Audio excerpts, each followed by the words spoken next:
Martin from the Philippines. We're here in Real Talk Lifeline. So, welcome to Podcast Meditations, and you're here with episode 10 of Can't Hurt Me with by David Goggins. So, join me as I read this book, Can't Hurt Me by David Goggins, for the first time.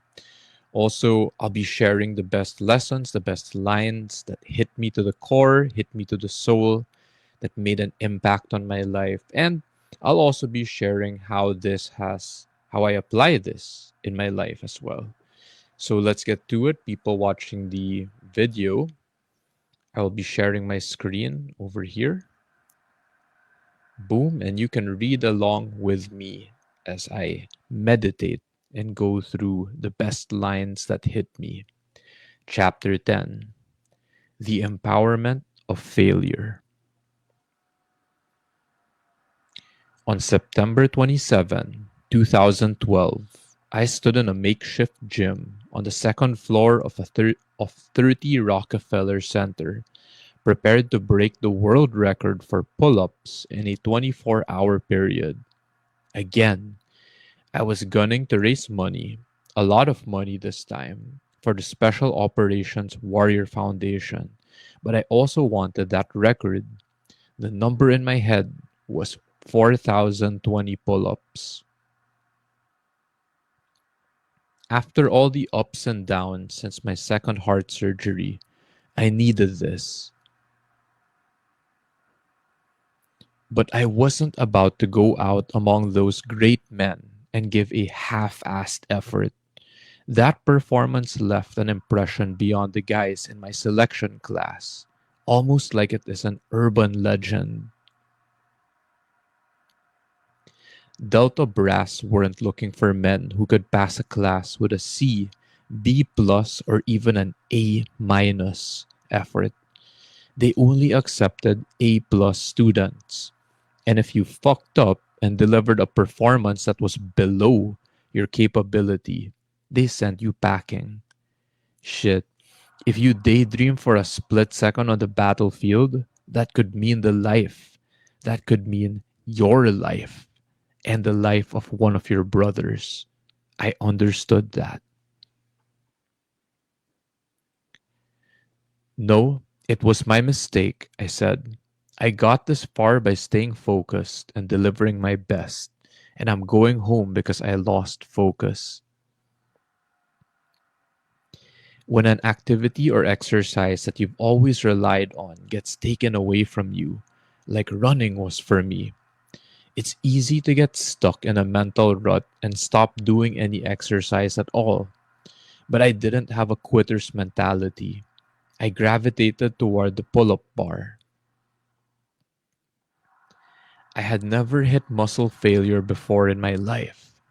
I'd run on broken legs and buds, run nearly 100 miles on broken feet, and accomplished dozens of physical feats with a hole in my heart. But late at night, on the second floor of the NBC tower, I pulled the plug. After my 2,500th pull up, I could barely lift my hands.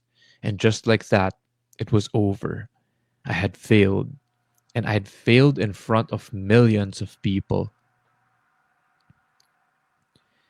So did I hang my head in shame and misery? Fuck no.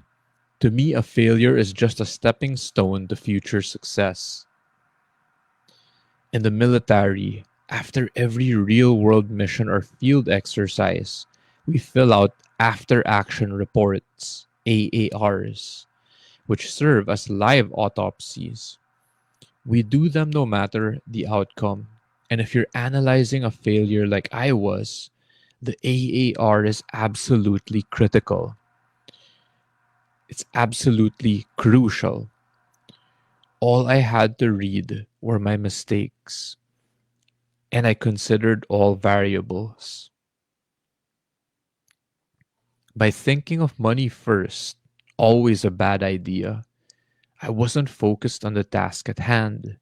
To break this record, I needed an optimal environment, and that realization blasted me. I didn't respect the record enough going in. And my lack of focus and attention to detail cost me a shot at immortality.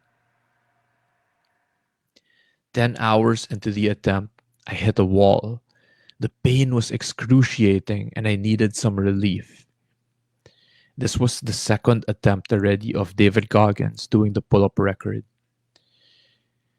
You look like you're in rhabdomyolysis, David, she said. You shouldn't continue. It's dangerous. People can die from rhabdo, she said. The stakes couldn't be higher. Any rational person would have thrown in the towel. Regina, who's the doctor, and my mother unwrapped the tape on my hands, and I could feel my flesh peeling like a banana. Both palms were filleted open down to the dermis, which is where our nerves lie. So, still on his second pull up record attempt, felt like I'd disappointed everyone. My mom and I slumped into chairs in the ER waiting room. Well, she said, I know one thing. After a long pause, I turned to her to face her. What's that? You're gonna do this again. She read my damn mind. So after two attempts and two failures, I knew there was treasure in this wreckage and leverage to be gained somewhere. I just had to piece it together like a puzzle. My mother was my biggest fan. Whenever I failed in life, she was always asking me when and where I would go after it again. She never said, well, maybe it isn't meant to be. And as I prepared for my third go round, I was still over 800 pull ups away from the record. That's more than I gained between my first and second attempts. Roger Bannister. Experts told him it couldn't be done, but that didn't stop him. He failed again and again, but he persevered. And when he ran his historic mile in 3:59.4 on May 6, 1954, he didn't just break a record. He broke open the floodgates simply by proving it possible. By now, over 1,000 runners have done what was once thought to be beyond human capability. So Roger Bannister was the first man to break the 4 minute mile. So run 1 mile under 4 minutes. My task morphed from trying to achieve the impossible into working toward an inevitability. This time, I decided to start slower to go further. Shit was about to get real, but this time, thanks to my failures and forensics, I was ready. It takes great strength to be vulnerable enough to put your ass on the line in public and work toward a dream that feels like it's slipping away. I also knew it was possible to go from being able to do 3 pull ups to no pull ups in a flash. There are stories of people at Badwater who reached mile 129 and couldn't finish a 135-mile race. You never know when you'll reach your 100% and hit the point of total muscle fatigue. I kept waiting for that moment to come. After 17 hours of pain, around 3 a.m. on January 20, 2013, I did my 4,020th and 4,021st pull up, and the record was mine. After 2 more sets and 4,030 total pull ups, and all I'd ever wanted from it was to become successful in my own eyes.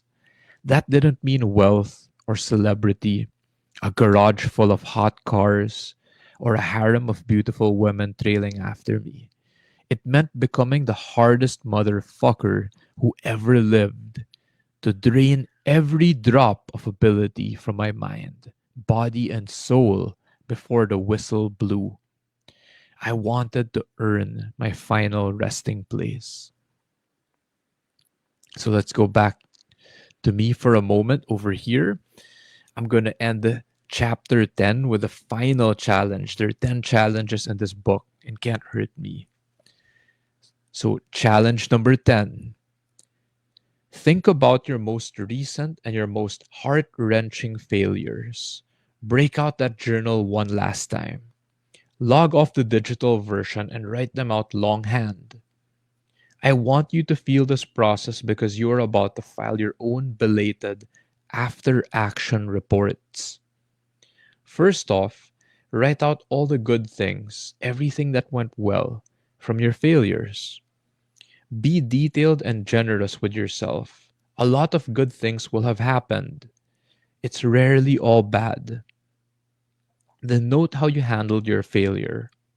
Did it affect your life and your relationships? How so? How do you think throughout the preparation for and during the execution stage of your failure? You have to know how you were thinking at each step because it's all about mindset. And that's where most people fall short. Now go back through and make a list of things you can fix. This isn't time to be soft or generous. Be brutally honest. Write them all out. Study them. Then look at your calendar and schedule another attempt as soon as possible. If the failure happened in childhood and you can't recreate the Little League All Star game you choked in, I still want you to write that report because you'll likely be able to use that information to achieve any goal moving forward. As you prepare, keep that AAR handy, consult your accountability mirror, and make all necessary adjustments. When it comes time to execute, keep everything we've learned about the power of a calloused mind, the cookie jar, and the 40% rule in the forefront of your mind. Control your mindset, dominate your thought process. This life is all a fucking mind game. Realize that. Own it. And if you fail again, so the fuck be it. Take the pain. Repeat these steps and keep fighting. That's what it's all about. Share your stories from preparation, training, and execution on social media with the hashtags hashtag can't hurt me, hashtag empowerment of failure. So I'll end this episode, episode 10, with this. So I'll be sharing my screen again very quick. But what I'm going to do now is I'm going to share something, my own version I didn't realize of an after action report. So I'm going to share this window over here. And sometimes when you document your life events, you have no idea that you're actually doing that. So the quick after action report I will share because I'm actually still in progress to do my first full marathon. I haven't done it yet. So I'll be sharing like halfway progress. Some might see it as a failure. I see it as an attempt. So work in progress. So when you document this, so this was my first 21K or half marathon. This was a year ago, April 2024. Now, you can just pause the video at any point as I scroll down through the highlights. But when you read it, you will see the parts, as David Goggins said, that are wins. Rarely is it all failure. Rarely is it all bad. Now, there are parts where I did fail over here. So, halfway in, I believe it was around 10 or 11, sorry, like the halfway point kilometers, I gassed out. So, here, 12 kilometers. So I started running and I thought I could run the whole 21 kilometers. And then I realized certain lessons that I wouldn't have known if I didn't do it. So I realized that there was a pace slower than walking. Normally, we think it's just running, jogging, walking. So I had a run keeper app, which was tracking my pace. And I reached a very slow pace, even slower than walking, 18 minutes per kilometer, because I was limping. So I got injured like halfway in. So I also documented the pain, how it built up. There were intense moments, several moments where I felt like quitting. You can even document that. David Goggins shares in the book how many times. There was one event he almost quit like 30 times. So that's part of the after action report that you could write down. The hardest, the most painful part, and then realizations. So I'll end this again, going back to me. And that is a quick example of an after action report. Now, you can actually apply this on a deeper level. So, for me, it could be maybe reflecting back on a 9 year relationship, and it took me 10 years to finally find closure or heal. So, I can document actually parts of that from when it ended, my healing process, to just recently.